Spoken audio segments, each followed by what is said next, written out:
Hello,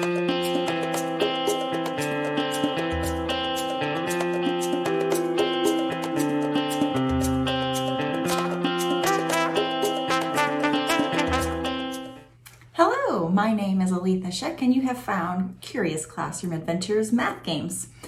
Today we are going to play another game for multiplying a fraction by a whole number. For this one we're going to focus in on just using math facts to do that multiplication, that computation. So this one is called Middle Mania and I hope you enjoy it. Let's look at how to play. To play this game, you will need a recording sheet, and you're going to need at least 2 people to play with. You can play with a group of 3 or a group of 4, but you're going to need at least a group of 3. Okay? You'll need a couple of dice, and you'll need the playing cards 1 through 9. Okay, so take out all the 10s, kings, queens, jacks. Okay? And the cards you'll just place face down. Okay? So the way, and you'll need some counters to keep track of where people are on the board.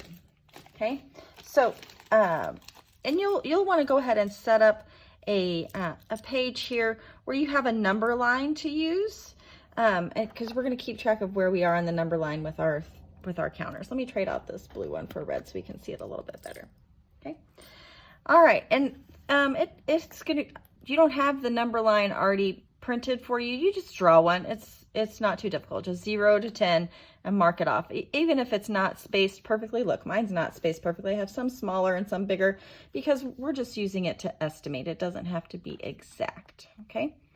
And then on the rest of that paper, you're probably going to want to use that as scrap paper. So you can just go ahead and you'll use your names, but I just use player 1, player 2, player 3 to kind of keep track of workspace for us. Okay. So on your turn, what you'll do is roll both dice. And we're going to use these to make a fraction. Now, in order for it to be a proper fraction, it has to have a smaller numerator than a denominator. So in our case, we're going to use the smallest number on top as the numerator, the larger number on the bottom. So we have 1/3, and we're making a multiplication sentence. So this is how we're going to get our whole number.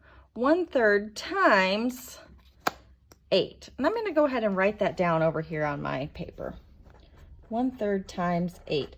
And then I'm going to solve it. Let's see, we'll be purple, they can be green, and player 3 can be red. So the numerator times the whole number is 8. The denominator stays the same, 8/3. I'm going to make that a proper fraction. So 3 goes into 8 2 times with 2 left over, so I have 2 2/3. So now I'm going to come up to my number line. I'm going to place my counter about where 2 2/3 would be. Look, it takes up pretty much the whole space between 2 and 3, but that's okay. We know it's 2 2/3. Okay, then player 2 gets to go. Okay, they made 4/6 as their fraction, and they drew a 9. Okay, 4/6 times 9. 4 times 9 is 36. The denominator stays the same. And then to make it proper, we're going to divide the numerator divided by the denominator. 36 divided by 6 is 6. Well, that's easy to find on the number line, isn't it? Okay, and then player 3 goes. Oh, look, they made 1/1. You know what another way to write that is? It's just 1, but we'll write 1/1. They're going to draw times 5. So 1 times 5 is 5. 5 divided by 1 is 5.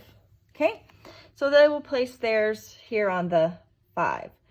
Okay, then we're going to record. We kind of have a group recording sheet, right? We're not keeping track of each player. We're going to write the lowest multiplication sentence, means it had the lowest product, the one in the middle, and the one in the highest. Well, the lowest one was ours, right? We had 1/3 times 8 equals 2 2/3.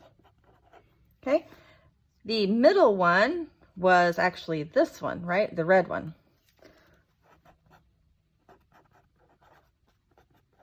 And then the largest one was this green one. 4/6 times 9 equals 6. Okay? And the person that's in the middle is the person that gets the point, right? Because it's called Middle Mania. Our goal is to be the one that lands in the middle. So we'll go ahead and over here, and we can just maybe keep track of our points out here to the side, right? Points. We'll start some tallies. All right, let's play another round in case we didn't catch it all the first time. All right, we'll go first. we have, remember, smallest on top, 2/5 times 6. So let's write 2/5 times 6. 6 times 2 is 12. The denominator stays the same. Then I'm going to divide. 12 divided by 5 goes in 2 times with 2 left over. 2 and 2/5. We're pretty close to where we were last time. We were purple, weren't we? All right, 2 and 2/5. We'll go right back there again. All right, now the green player gets to go. Oh, I gave the point to the wrong people last time. This was the point. There we go. 3/6 is going to be their fraction. So let's write 3/6 times, draw a card, 8. Okay, 8 times 3 is 24. The denominator stays the same, 6. And then we'll do 24 divided by 6 is 4. So they landed right on 4. Okay, and then the last player gets to go. Oh, they did that again. They made a form of 1 again, 5/5. 5/5 times, draw a card, 7. Okay, so 5 times 7 is 35. The denominator stays the same. 35 divided by 5 is 7. So they'll place their counter at 7. This time, our green player is in the middle, aren't they, with their multiplication sentence. So we'll record those again. Again, we are the lowest, right? It stayed right in order, didn't it? So we are 2/5 times 6 equals 2 and 2/5. And the middle sentence this time is this one, 3/6 times 8 equals 4. And the highest multiplication sentence was 5/5 times 7 equals 7. Okay, so this time the green player gets a point because they are the middle player. All right, you keep playing like that until you get to the bottom of the recording sheet. And whoever has the most points at the end wins. Have fun.